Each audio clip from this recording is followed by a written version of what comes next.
Hi, everyone. Welcome to Meet the Healers. I'm Lori Crine, and today I'm so excited to have Liza Meron on the show. And Liza does family constellations, and we're going to learn everything about that she wants to share with us. So I've known Liza for a number of years. We both belong to the Natural Healers Network here in San Jose, South Bay area. And she's the leader of the organization right now, and she's doing a wonderful job. And so I thought it would be great to share what Liza does in her sessions and the background and what family constellations is. So I look forward to learning more about it myself, because there's a lot about it I don't even know. So I'm so glad to have you on the show today. How are you? I'm doing great. Thank you for inviting me. You're welcome. First of all, can you explain just like sort of your elevator speech of what family constellations is? Yeah. So family constellations is basically a technique that we use to heal issues that we have in our life that do not belong to us, but actually belong to our ancestors. So we have a lot of issues that belong to our ancestors and we get blocked. They could be emotions, patterns, different beliefs, and we don't know that we have them and we're following them. So what we're doing in the family constellation session is that we're looking for these aspects that we're carrying for them to be able to heal them so that we can be more connected to life. Wow, that sounds pretty powerful. It is. Actually it is. So how did you get started with doing this work? So I started many years ago, and actually, since I've been very young, even in my first teenage years, I was always looking for self-development tools, learning, trying to see how can I be better, help others. And I started like investigating about all the religions because I believe that they all bring us closer to love, closer to God, but in different ways. So I was trying to learn from all of them. I got very involved in Buddhism and in meditation. I then studied business administration. I started working in finance. I decided that numbers was not my thing, so I did a master's in human resources. So I started working in human resources in a company, and I learned about life coaching. So I loved it. I thought this is amazing. So I did a master in life coaching. And one of my teachers said, when you have a client, it doesn't matter how many things you tell the client, you help the client, the tools, whatever you use, at some points they're going to be blocked. And there's nothing you'll be able to do because they are blocked because of an ancestral trauma that they have. And for this, they have to do a family constellation. And I was like, oh, what? So then that's when I started learning about family constellations. And from the first moment that I learned, it was like, wow, this is amazing. It's a little bit like, when you get first love, that completely amazed way of looking at someone. Well, it was the same way. It was like everything made sense. Everything that I had been learning all these years came together in this one method. So, and from the beginning, I started like learning all I could, going to sessions, and it was just like, where has this been all my life? Wow. And I started learning more and more. And I even started doing the learning how to facilitate, not because I wanted to be a facilitator, but because I wanted to learn more, because this was just so amazing to me that, that's what I did. And eventually that was in Europe. I learned in Spain. And then I came to the US and I realized that it's not very big here. In the sessions with my teacher in Spain, I used to go to group constellation sessions on Tuesdays and on Thursdays. On a Tuesday, there would be 40 people. On a Wednesday, there would be 30 people every single week. It was part of my life to go to a weekly constellation session. So when I came here, I said, oh, I'm going to look for my weekly constellation group. And I could hardly find anything about constellations at all. And I was like, my goodness, what's this? And I was living in Santa Cruz at that point, and the closest one was in San Jose once a month. And I was like, well, how is this possible? So I eventually moved to San Jose, and I still could not find a lot of information and groups that were doing sessions. And I said, well, I have the training, so I'm going to start mine. And that was, I think, already 6 or 7, 6 years ago. Yeah. Wow. Now, I'm wondering about, so people can get kind of maybe an idea of how this works. I want to start with asking you about, like, how does a session go? How do you work with people? Okay, so there's 2 different kinds of sessions. because I do group sessions and I do the private session. So when I'm doing a group session, right now via Zoom, um, I used to do them in person. So there would be, let's say, a group of 10 people, and one of them wanted to do their own constellation. So let's say that's a she, and she would say, I want to work on having a life partner because I'm never able to find a loving, healthy relationship. So then she would choose of the participants, of the other people in the group that don't know her at all, somebody to represent her, the possibility of having a partner, maybe her mother, grandfather, whoever needs to be represented. And according to how they're relating to each other gives us information. So the participants are connecting through their intuition to the information. We know from quantum physics that information is everywhere, and we can connect to this information with our body intuition, intention.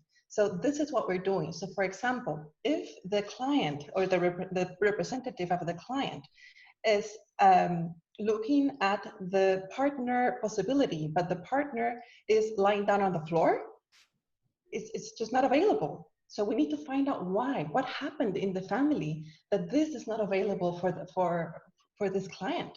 So I start asking questions, and we start seeing who needs to be represented. So maybe it's the grandmother that lost her husband when she had 5 children and she had a really difficult time. So it's like she gets like into this pattern of, it's better not to even have a partner because I have suffered so much. And this trauma is like what gets inherited. So then unconsciously, this client does not want to find a partner because she has the information from her grandmother that having a partner is traumatizing because she might lose the partner and come to a lot of suffering. And then this is what we're trying to find out. And when we realize then that there's an entanglement, which means like a connection, an energetic connection with this grandmother, then we honor and respect her. We honor and respect what she went through, the suffering. And we thank her for doing the best that she could, because we all are. You know, we're all doing the best that we can. And then we say, you know, thank you for giving this information, but my reality is different. And I want to have a partner, and I want to have a healthy relationship, and please give me a blessing so that this is possible. And now I choose to let go of any vow or promise that I did to honor you and follow you and continue with your pattern of suffering. I now choose to do it differently because I want this for myself. And this is how we work, letting go of those things that we're carrying unconsciously for our ancestors. So that's the way we do it in the group session. And when I do it privately, I do it more or less the same way. But the difference is that all these different representations, I do them myself. So it's a little bit more like a slow motion, because I go to one and then to other one and then to other one, and then I come back and see what are the movements, what's the information. I always go back to the client, and we're having conversations. We're talking about the ancestors, what the client knows. And even if the client is someone that has been adopted, it doesn't matter, the information is there. We can still tap to the information because the unconscious of the client has all that information. The part of finding out who is the ancestor that we're being entangled is just for the mind, because it's easier for us to understand, and we like to understand things, but it's not necessary. So this is how we do the sessions. It sounds like there's some overlap between this and psychodrama. Yes, it's similar. However, there is a difference, because when we're doing a representation, what we're doing is that we are letting go of our thoughts. The intention when we're doing all this healing is to be connected to source, to God, to something greater, to energy, universe, whatever something greater means, for the best possible healing of the client and of the family system of the client and of everybody that is present and their family systems. So what we're trying to do is to use our body like a channel of information. So in this psychodrama, you get a lot of, you know, thoughts of wanting to do this, and that I'm feeling that I'm angry and I'm going to be angrier and I want to scream, and then it gets like a very intense acting sometimes, and that's not what we want here. Here we want to be centered, we want to be receiving the information, so we're going to do subtle, very slow movements. to make sure that it's not our thoughts, it's not our, I'm feeling angry, so I'm going to be so angry. It's just like, I feel angry. It's like, okay, I notice that I'm starting to feel this anger and breathing more intensely. You know, maybe I'm going to like do this with my hand because I feel that this is what's coming up, but I'm not going to scream because that's my mind already saying, I want to scream, and we want to be centered. So it is similar, but a little bit more subtle, more centered. Right. Yeah, that makes sense. That you want to connect with that feeling, and sometimes when you do the yelling or whatever, then you kind of you'll lose that connection with it. Yeah. And so if we can stay kind of connected to what's going on inside of us and pay attention to it and name it and be aware of it instead of just acting on it, that's kind of a shift from what we might do in our normal everyday life, which is just to react instead of respond, or really take it in. So that's very interesting. I'm curious about when you went through your training, and I assume that you had to go through this sort of yourself for your own healing work, maybe, or that's something you were blocked in. And did you have to do that? So yes, and that's part of the most important aspect of the training of family constellations. I think that if you want to do a training of family constellations of the information that you need to know, you can have 1 week full time of getting information, and you know everything there is to know. And you're not ready to do family constellations because for you to be able to facilitate, this is energetic work. And for example, if you're helping somebody that's struggling with their anger, when they come to you, you're not just giving information, because information they can find out in the internet. They are connecting to your energy, to what it feels to anger in a healthy way in your energy. So it's like, for example, with your anger, you are in a way that you're able to have it in a healthy way with you, with your energy, and how you react with anger and how you integrate it in your life. So you're here. So when a client comes like this, then they tap into you and you help them balance. However, if a client comes like this and you're like this, you're gonna make it worse for the client. Sure. You're gonna stabilize the client. It's just gonna be too confusing. It's not gonna help at all. It's gonna make it worse. So if I wanna help somebody with their life, with a relationship, with honoring and respecting their parents, accepting their parents, with being able to connect to life, to gratefulness, I have to have that already in my life.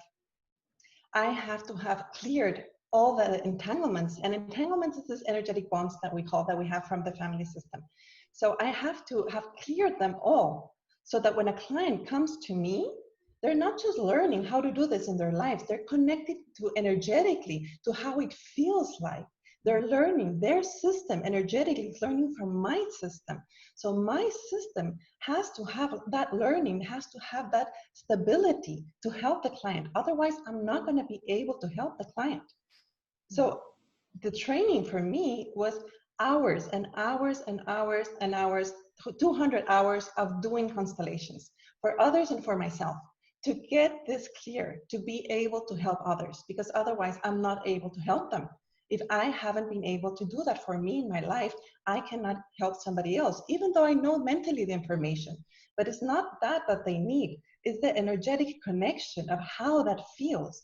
And by learning from my energetic stability, their energetic body learns, and that's what helps them the most. I have to say that in my experience, having done so much, the shift that I have seen in my life is that things flow.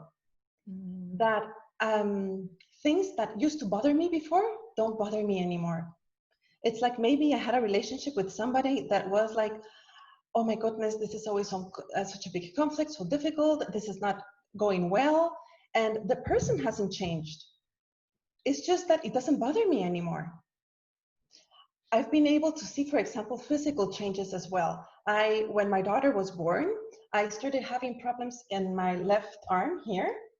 And I did, I don't know how many therapy sessions, all kinds of different treatments, and it did not work. And then I did one constellation and it was gone. And I'm not saying the constellation was the only thing, because often, you know, if we have a physical problem, the constellation is going to remove the block of why I have that problem in my life. But if I have a muscle that's stuck, I still need the therapy.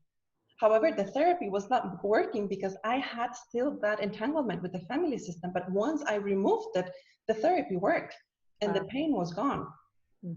So there's so many things. There's another situation that I had when a relationship with an aunt completely shifted. And the curious thing about that one was that I didn't do a constellation about that. It was actually a constellation about somebody else in the family system that there was a conflict with. But because we're all connected, and she was connected to all this that was going on, by changing that dynamic, it changed the dynamic with her. And we started having now this beautiful and healthy relationship. And I was like, what happened? Why is this so much better and nicer? And then it was, you know, and this doesn't happen immediately, you know, it takes time, it takes shifts. So then, and it was like, oh yeah, it's like the constellation I did 6 months ago affected her as well. And this completely shifted in my life. Wow. It has helped me as well with problems, with conflicts, because we'll have problems, difficulties, and conflicts our whole lives. I mean, and that's how we learn, that's how we grow, that's how we expand. And how we are able to move through those situations is how we're able to become wiser and like expand our awareness. And the problem is that we often get stuck with those problems and we are rejecting them. We don't want them in our lives. We, of course, who wants problems? But what we learn through this process is that they're there for a reason. And once we understand why they're there, and we say thank you because they're helping us to connect us with life, and then we're able to, you know, flow easier in life. And that has happened with me. I mean, I have problems, I have difficulties, I have challenges, just like every single human in this world. However, I don't get stuck anymore. I don't get paralyzed. I don't get in this panic situation and like, what's going to happen? You know, I just flow with it and things shift and move. So Right. it's this whole like well-being that I have come to appreciate it, how it has changed my life. And then it changes the ones that are connected with me. You know, it's like now my family connects with me and I bring them to a more peaceful place because I'm there. So it's this whole, I've had so many specific examples, but it's this whole well-being that I really appreciate. I totally, you know, I totally get that around problems and how they are really a place for us to learn about ourselves and how to and to grow. I was going to ask if you're offering classes or workshops, or are you just doing client appointments, and how do people get in touch with you? So I have, I'm doing clients and I'm also doing the group family constellation session. I'm doing it once a month, now via Zoom, because that's what it's available. And I also have workshops that I do about different topics. For example, sometimes it's about health or relationships. And there tend to be 2-hour sessions, and all my information, I put it in my website. I also put it in Facebook, in my groups, in my pages, and I put it in Meetup. But the best place is my website, because I have there the list of all the events together, so it's easier to see it all together. So my website is coachingandconstellations.com. And there's a tab of events, and that's where you can find all the information that I have about the events. Okay, great. Awesome. Is there anything else that you want to share with people before we say goodbye?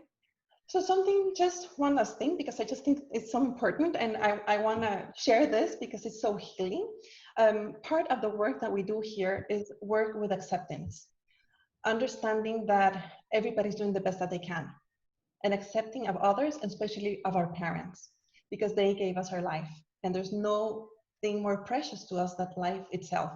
So when we reject our parents, it's like we are rejecting life, and then life is not going to give back to us. It's not going to give back with abundance, with health, with love, with success, with beauty.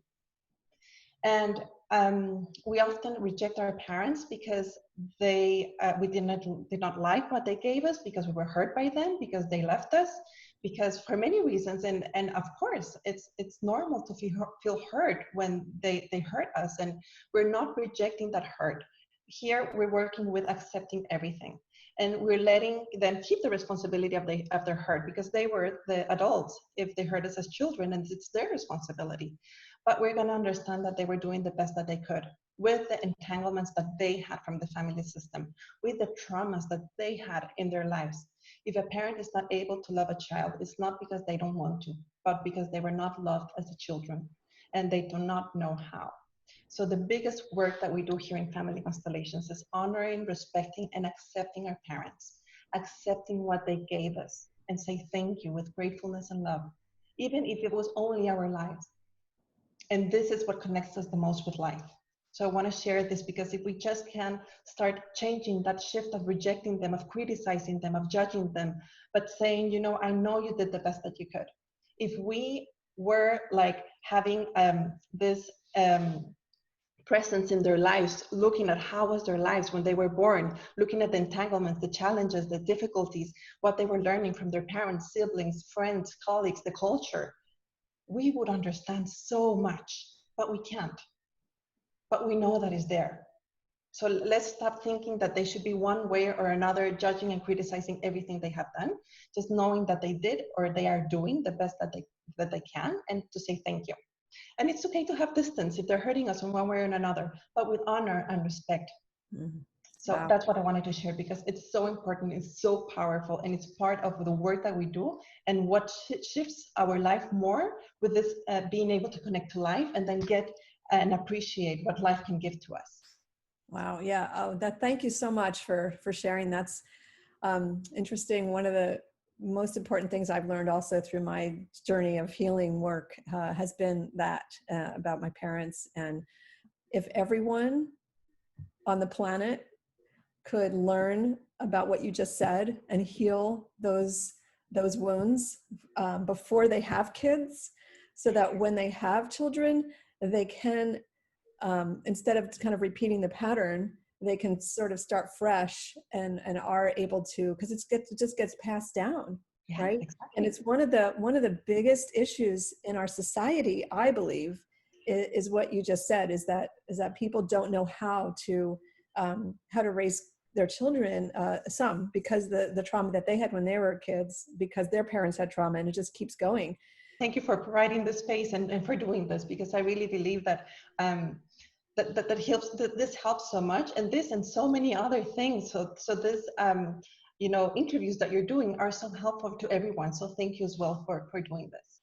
Well, you're welcome. It's something I've tried so many different things over the past few years for my own healing work, and I just learned that I connected with some things and some things I didn't, but everything I did, I learned something and I healed something.